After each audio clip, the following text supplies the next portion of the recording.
Assalamu alaikum, my name is Wajid Ali Khan. Today I have decided to share my personal MT4 setup with fellows. You may say that this being an advanced MT4 setting, this is a permanent setup I use for my gold trading. Only FIBO in H1 keeps changing on daily basis. FIBO in H4 takes 2 pass intervals.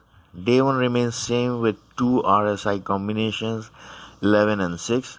I have set trend lines in week 1 that also remains same.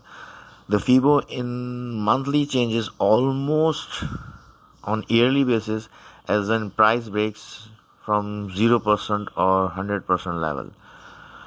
My strategy is to wait for the price to come at my target area for an entry. Otherwise, I wait for the whole day. Sometimes I do not get an entry for several days. Remember, not entering in the market is also an active part of trading.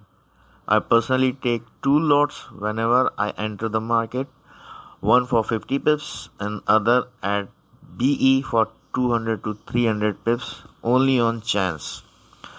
A quick 50 pip profit nourishes my need for the day, and second lot at B keeps me satisfied and holds me from over trading. This method of trading has proved to be successful and even helped a lot in growing the account.